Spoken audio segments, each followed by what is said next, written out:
Ever since the days of the Sundering, when the treachery of Malekith the Witch King split elvenkind in twain, and brother battled brother for the fate of Ulthuan, the White Lions of Crais have been deeply intertwined with the Phoenix Throne. Indeed, their order was founded when a group of Craisian woodsmen saved Prince Imric of Caledor, remembered today as Caledor I, from a group of Dark Elf assassins. Imric was so impressed with the Craisians that he immediately appointed them as his official bodyguard upon his ascension to the throne. They have continued to guard the Phoenix Kings all the way to the present day, and innumerable Dark Elves, demons, and mortal worshippers of chaos have been hewn apart by their gleaming axes in the 5 millennia since. Yet like all elven institutions, the White Lions were torn apart during the end times, their once noble goal of protecting the Phoenix King washed away in a tide of blood unleashed when Tyrion, heir of Anarion, drew the Sword of Khaine and doomed elvenkind once more. Before discussing the aftermath of Tyrion drawing the Sword of Khaine, however, we must discuss the events that came before, beginning with the disappearance of Finnebar, the Phoenix King. None amongst the Craisian Brotherhood were more directly affected by this travesty than the Puremane Company. Just like Corhill, captain of the White Lions, these stubborn and honorable warriors were deeply concerned when the Phoenix King went missing during the early days of the end times. When the demons descended upon Ulthuan, Finnebar the Seafarer had sealed himself within the Heavenlight Tower to discover the source of this malady, but as days turned to weeks, and weeks to months, their concern deepened further still. Nothing could draw the king from his quarters, not even news that Tyrion and Teclis had cast back the supernatural horrors terrorizing the 10 kingdoms. There would be precious little time for the Puranes to idly sit by and worry, however. Soon after the demons' defeat, the Druchi landed on Ulthuan's western coast in numbers not seen since the Sundering. They had been pushed from their holdfast in Naggaroth by hordes of Khornate warriors, but the Dark Elves had not come as pitiful refugees seeking mercy from their alienated kin. Instead, they had come as conquering lords. A Dark Elf army, led by Mallice Darkblade, soon assaulted the fortress of Eagle Gate. While they fought valiantly, the High Elf garrison was eventually overwhelmed when the Kingdom of Caledor declared for Malekith. Dragonfire made the white stone towers run like candle wax, and treachery saw the gates thrown open. With unfettered access to the inner kingdoms, the Naggarothi unleashed a new litany of terror upon Illyrian. Even worse, scouts tracking Malekith's movement saw that the Witch King himself was slowly but surely making his way to the Blighted Isle. There could only be one explanation for this behavior. He intended to draw the Sword of Khaine and draw the Elves even further into damnation. Tyrion was enraged. The Phoenix Guard had sworn loyalty to him in Finnebar's absence, giving him the authority necessary to command the war effort against the demons, but he needed to know why the Phoenix King refused to step up and lead his people in this time of strife. This was more than just a simple military matter. Tyrion needed to know why his close friend had abandoned them all to their fate. Corhill sought answers too, and he hacked the enchanted door of the Heavenlight Tower down in pursuit of them, a process that took the better part of a day. When the pair finally entered the Phoenix King's chambers, the stench of death was heavy in the air. Finnebar had been murdered. The magics of the tower kept his body fresh, but it was clear that the Phoenix King had been dead for several months. There was precious little time to grieve, as a swift response to the Dark Elf invasion was needed. The nobles of Lothern quickly elected Tyrion as regent of Ulthuan, with the understanding that he would walk through the flames of Assyrian and become the next Phoenix King if he could defeat their ancient foe once and for all. Tyrion set out to do so at once. A great host followed him on this quest, Corhill and the Puremane Company among them.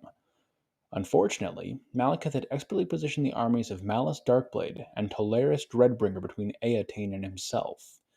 If Tyrion wished to stop the Dread King, he would need to deal with the Tyrant of Hag Grafe and the Hand of Khaine first. It was at Reaver's Mark that Tyrion, and thus the Puremane Company, brought the Dark Elf army to battle. The Naggarothi had ambushed a column of Phoenix Guard led by their captain, Caradryan, and the Silent Warriors were in desperate need of assistance. Tyrion's army rushed to help them, with the Puremane Company forming the High Elven Center alongside other regiments of White Lions and Phoenix Guard. If allowed to engage the Dark Elf army as a cohesive battle line, the Druchii would have been swiftly swept away by their whirling axe blades. Unfortunately, this was not to be. Morathi manipulated the space-warping magics of the Illyrian planes to separate the High Elven warriors from one another. As such, the Puremane Company found themselves marching directly into a War Hydra's maw, hundreds of feet away from their fellows without any support. Though the White Lions managed to defeat the beast, they were not safe yet. Dark Elves prowled just out of reach, looking for weaknesses in the thicket of axes. To make matters worse, Nagash ripped the Wind of Death from the Great Vortex at the height of the battle, resurrecting millennia of Ulthuan's ancient dead. The Dark Elves quickly took advantage of the undead, setting them upon the Puremane Company and other High Elven warriors with foul sorceries. Only Tyrion claiming the warp sword of Khaine and turning the dead back upon the Druchii saved the Puremane Company from certain death. Just like the rest of the High Elven host, the Puremane Company was then swept up in the accompanying madness of Khaine. They pursued the Dark Elves throughout the night, wetting their axe blades with the blood of traitors in a wild frenzy. Unfazed by the uncharacteristic savagery they had just unleashed, the Puremane Company continued to follow Tyrion north the next day. They arrived at the Blighted Isle just as Malekith's army defeated the guards of the Cursed Shrine. While Tyrion raced for the Shrine of Khaine, intent on slaying the Witch King before he could claim the Widowmaker, the rest of his army valiantly fought the Dark Elven host, the Puremane Company among them. When Tyrion, not Malekith, drew the Widowmaker and became the Avatar of Khaine, the Puremane Company entered a blood frenzy once more and tore the Nagarothi to shreds. Their honor and nobility had fled, replaced by a savagery equal to that of any griffin, or lion, or Druchii. Following the Battle of the Blighted Isle, a vast army of both High and Dark Elves swore allegiance to Tyrion and his new queen, Morathi. The Puremane Company bent the knee as well, consumed by the bloodlust burned into all elven souls when Anarion first drew the Sword of Khaine during the Great Catastrophe. This new force, known as the Asterion, immediately began waging war against those loyal to Malekith.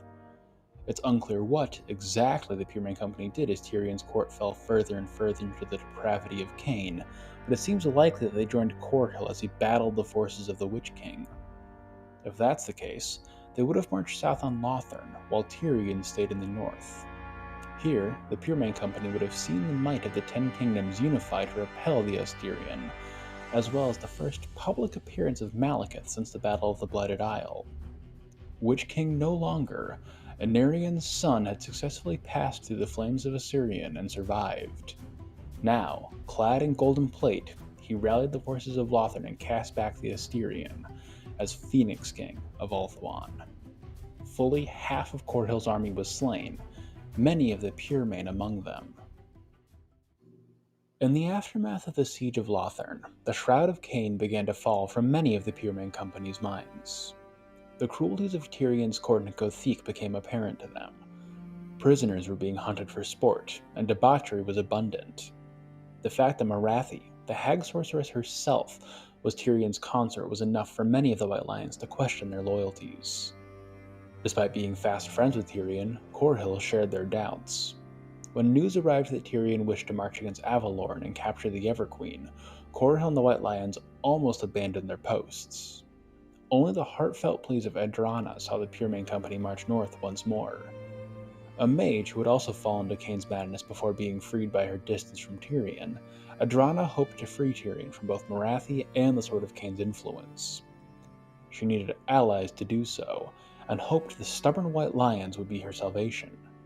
She promised to magically shield Corhill and the Puremane Company's minds from Khaine's whispers so they could strike when the time was right. Until then, they would have to maintain an illusion of loyalty. To do that, they would have to keep following Tyrion's orders. Corhill agreed, and, with heavy hearts, the Puremane Company marched upon Avalorn. The campaign against the Everqueen proved to be disastrous for the Asterion.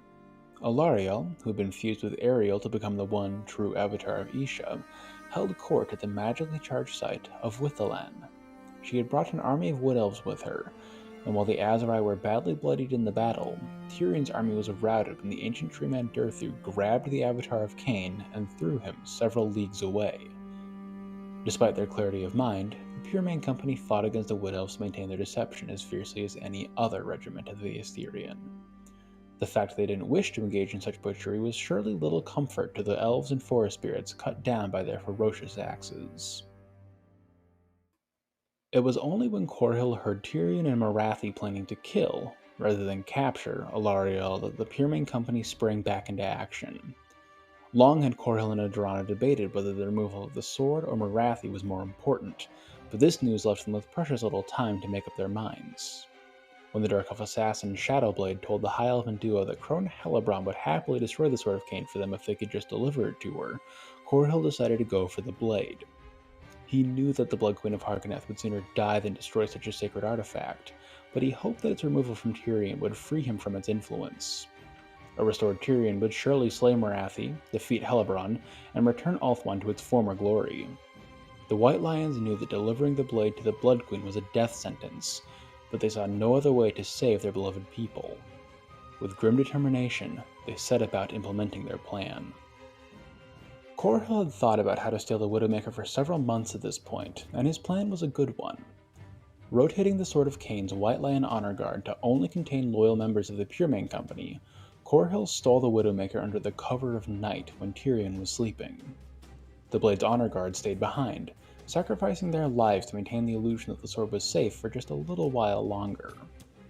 What was left of the ravaged Puremane Company joined Corhil on his quest north, to meet with Crone Hellebron on the coast of Cathik. Unfortunately, their betrayal was soon uncovered by the Asterion. While Tyrion led an army into Avalorn, convinced that Corhil would flee to the Everqueen, Morathi marched north. Her host caught sight of the White Lions just before they united with Hellebron's forces, and the Puremane Company's last battle began. At this point, the Puremane Company was a third of the number that had set out from Lothern over a year ago to face Malice Darkblade. Those who remained were ready to die. They had failed Finnebar, betrayed the virtues of Ulthuan, and slain their brothers while under the madness of Khaine. If their sacrifice now could keep the Widowmaker from Tyrion's grasp and restore him to his proper mental state, they might find some form of redemption. Still, the Puremane Company did not intend to sell their lives cheaply. Unfortunately, they were in a terrible position. Rain had turned the roads to sucking mud, and Hellebron's army was still far away. Hoping to make their stand at a nearby ruin, the Puremane Company only made it halfway to the crumbling stones before Morathi's Dark Riders were upon them. The White Lions gave good account of themselves, but only the timely arrival of Shadowblade saved them from defeat then and there. Freed from the horsemen's attention, the Puremane Company once more made for the ruins, reaching it just as the Asterion host met the hordes of Harkonneth. The corrupted High Elves of Cathik marched against the few surviving members of the Puremane Company. Let the Druchii of Grond and Harkonneth settle their own differences. The Aesir would have words with one another. Little remained of the noble people the Cathiki had once been. They had been reshaped by Khaine's madness, twisted into cruel creatures of hate and malice, and the White Lions wept for what they once were. Cathiki spear met Kracian axe in the shadows of ancient stones. The Puremane Company was far more skilled, but the spearmen had the numbers. One by one, the pride of lions was brought down by the stinging blows of hundreds of mice. In the end, only Corhil and the spearmen's commander, Lord Danor, remained. When the exhausted Corhil's guard opened up, the elven lordling sprung forward to end the battle, only to lose 3 fingers on his sword hand as the White Lion's feint paid off. Corhil then parted Danor's head from his shoulders before being captured by Morathi. He was marched back to Tyrion's court in chains, the Sword of Khaine with him. The Puremane Company's desperate, doomed attempt to save the soul of Ulthuan's greatest hero had ended in utter failure. In Total War Warhammer, the Puremane Company is the White Lion Regiment of Renown on the High Elf roster. Introduced with the Queen and the Crone DLC, they weigh in at 1,000 gold in multiplayer. This is 115 gold less than a normal rank 9 White Lion unit, so you're already saving a bit of money if you take them instead of a generic rank 9. In addition to these small savings, the Puremane Company comes with armor sundering attacks and the Guardian special ability. Armor Sundering reduces enemy armor by 30, which isn't super helpful for the already predominantly armor-piercing White Lions, but it can make the Puremane Company an excellent support unit. Have them fight alongside some spearmen or silver and guard to increase their damage, or else surround a monster and have your cheap archers turn it into a lightly armored pincushion. Guardian is pretty good if you can keep your characters close to the company, but most High Elven characters are a lot faster than the White Lions. It's probably best to just keep the Puremane Company in the thick of things, letting them act as a passive boost to your lord if you need to engage in a big blob fight, but not something to plan around necessarily. Unfortunately, on its own merits, the Puremane Company is generally outperformed by the other High Elf heavy infantry. Despite being more expensive, both Phoenix Guard and Swordmasters of Hoeth are more cost-effective than the Puremane Company. In my test against the Mirror Guard, both Phoenix Guard and Swordmasters managed to win with over half their health remaining, while the White Lions were reduced to nearly a fifth of their initial hit points. The White Lions can't even fill their niche as missile-resistant infantry, taking only 10 volleys of Darksword bolts in comparison to the Phoenix Guard's 12 and Swordmaster's 13. While they aren't exactly awful, I really wouldn't recommend them over the alternatives. If you can't bring a Lore of Metal or Lore of Shadowscaster but really want to hurt enemy armor, I guess they're situationally a decent pick, but if you only want to play a heavy metal high elf build, take the Swordmasters or Phoenix Guard instead. With that, we have come to the end of our overview of the Puremane Company. As always, anything deeply intertwined with the end times ends up getting a huge video because, quite frankly, there was a lot written in a very short period of time. While I wasn't super impressed by their performance in Total War Warhammer, I was quite moved by their story. They're noble warriors who failed in their duty, attempted to fix it the only way they knew how, became increasingly corrupt in the process, realized their folly and tried to fix it, and somehow failed even worse. Sure, it's not an impressive track record, but it is still a huge bummer, and huge bummers make interesting stories.